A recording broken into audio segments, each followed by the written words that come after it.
Hi friends, പുതിയൊരു വീഡിയോയിലേക്ക് എല്ലാവരും സ്വാഗതം ചെയ്യുന്നു. ഇന്ന് ഞാൻ നിങ്ങൾക്കൊരു ചെറിയൊരു ടിപ്പ് തരാമെന്ന് വെച്ചിട്ടാണ് ഈ വീഡിയോ ചെയ്യണത്.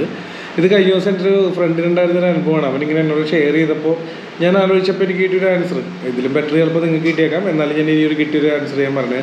അപ്പോൾ നിങ്ങളുടെ കൂട്ടുകാർ, ഫ്രണ്ട്സ്, സിനിമാക്കാരോ അല്ലെങ്കിൽ ഫോട്ടോഗ്രാഫേഴ്സൊക്കെ ഉണ്ടെങ്കിൽ മസ്റ്റായിട്ട് അയച്ചു കൊടുക്കണം. അപ്പോൾ ഈ ഫോട്ടോഗ്രാഫേഴ്സ് അല്ലെങ്കിൽ വീഡിയോഗ്രാഫേഴ്സിൻ്റെ മെയിൻ റിസ്ക് എന്ന് പറഞ്ഞാൽ ഈ ഫയലാണ്. നമ്മളെടുക്കുന്ന ഫയൽ, ഫോട്ടോ ആയിക്കോട്ടെ വീഡിയോ ആയിക്കോട്ടെ, ഇത് മിസ്സായി കഴിഞ്ഞാലുള്ള പ്രശ്നങ്ങളില്ലേ.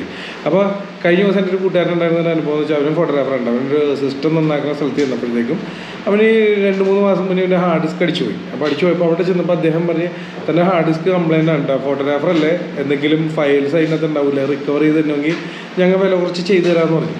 അപ്പോൾ ഈ പിച്ചിൽ സെയിം ടോണിൽ തന്നെ വീണ്ടും ഒരു 2-3 മാസം കഴിഞ്ഞപ്പോൾ ഇവൻ വീണ്ടും ചെല്ലുമ്പോൾ ഇവൻ്റെ ഹാർഡ് ഡിസ്ക് അടിച്ച് പോകണേണ്. അപ്പോൾ ആ പയ്യൻ വീണ്ടും പറഞ്ഞിങ്ങനെ വർക്ക് ചെയ്യുന്ന ആൾ പറഞ്ഞാണ് ഇങ്ങനെ നിങ്ങളുടെ ഹാർഡ് ഡിസ്ക് പോയിട്ടുണ്ട്, നിങ്ങൾ ഫോട്ടോഗ്രാഫർ അല്ലേ, ഞങ്ങൾ റിക്കവർ ചെയ്ത് തരാം. അപ്പോൾ ഇവൻ എന്നോട് പറഞ്ഞാൽ അതിൻ്റെ ഉള്ളിൽ സത്യത്തിൽ അവൻ്റെ ഫയലുകൾ അത്യാവശ്യമുള്ളതൊന്നും ഉണ്ടായില്ല. അപ്പോൾ അങ്ങനെ ഉണ്ടായിരുന്നെങ്കിൽ അവൻ പെട്ടുപോകില്ല, അവർ ചോദിക്കുന്ന കാശും കൂടെ ചെയ്യണം.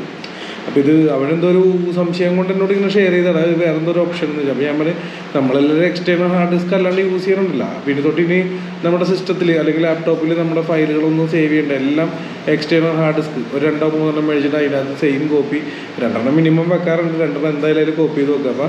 അപ്പോൾ നമ്മുടെ ഒരു സിസ്റ്റമോ അല്ലെങ്കിൽ ലാപ്ടോപ്പോ കംപ്ലൈൻ്റ് ആയത് നന്നാക്കണോട് കൊടുക്കുമ്പോൾ അല്ലെങ്കിൽ നന്നാക്കുന്ന ഒരാൾ വരുമ്പോൾ ഈ ഹാർഡ് ഡിസ്ക് ആയത് നമ്മുടെ ഫയലായിട്ട് യാതൊരു ബന്ധവും ഇല്ല. ഇനി അങ്ങനെ എന്തെങ്കിലും ഒരു ചതി മണക്കുന്നുണ്ടെങ്കിൽ അങ്ങനെ നീ പേടിക്കണ്ടല്ലോ, നീ ഹാർഡ് ഡിസ്ക് മേടിച്ചിട്ട് അങ്ങനെ ചെയ്യാൻ പറഞ്ഞു. അപ്പോൾ ഈ ഒരു അറിവ് നിങ്ങൾക്കും കൂടി ഷെയർ ചെയ്താണ്. ഇതിലും ബെറ്റർ അറിവൊക്കെ ഉണ്ടെങ്കിൽ കമൻറ്റ് ബോക്സിൽ കമൻറ്റ് ചെയ്യണം കേട്ടോ. അപ്പോൾ ഈ ഫോട്ടോഗ്രാഫേഴ്സ് ഫ്രണ്ട്സിനൊക്കെ മസ്റ്റായിട്ട്, അല്ലെങ്കിൽ ഇങ്ങനെയുള്ള ഫീൽഡ്, ക്യാമറ ഫീൽഡിലൊക്കെ നിൽക്കുന്നവർക്ക് ഫയൽ സൂക്ഷിക്കണം. അല്ലെങ്കിൽ യൂട്യൂബേഴ്സ് ആയിക്കോട്ടെ, എന്തോ ആയിക്കോട്ടെ, അവരൊക്കെ ഇതിന് ഫയലൊക്കെ ആവശ്യമുള്ളതായിരിക്കും. അപ്പോൾ അങ്ങനെയുള്ള ഫ്രണ്ട്സ് ഉണ്ടെങ്കിൽ അവർക്ക് അയച്ചു കൊടുക്കുക. ഓക്കെ, പിന്നെ ഒരു കാര്യം പറഞ്ഞിട്ട് കേട്ടോ, എന്നിട്ട് വീഡിയോസ് അനുഭവിക്കുക. നമ്മുടെ ഈ കമ്പ്യൂട്ടർ മെക്കാനിക്കുകളെല്ലാവരും ഇങ്ങനെ എന്താണ് തരികടയാണ്, അങ്ങനെയല്ല കേട്ടോ. അവനൊരു സംശയം അങ്ങനെ അവൻ്റെ ഉള്ളിൽ തോന്നി അവൻ എന്നോട് ഷെയർ ചെയ്ത് ഞാനും പറഞ്ഞു. അല്ലാണ്ട് അവരെല്ലാവരും എന്താണ്, അവരെ നമ്മൾ താഴ്ത്തി കാണിച്ചാൽ കേട്ടോ, നേരെ മറിച്ച് എപ്പോഴും റിസ്ക് ഇല്ലാത്തൊരു കാര്യം ഞാനിപ്പോൾ ആലോചിച്ച് തന്നെയാണ്. അല്ലെങ്കിൽ എക്സ്റ്റേണൽ ഹാർഡ് ഡിസ്ക് വെക്കണം, അല്ലാണ്ട് അവരെ നമ്മൾ താഴ്ത്തി കാണിക്കുക അവൻ ഒരു ചതി ചെയ്തു എന്നല്ല കേട്ടോ, അങ്ങനെയൊന്നും ഉണ്ടായില്ല.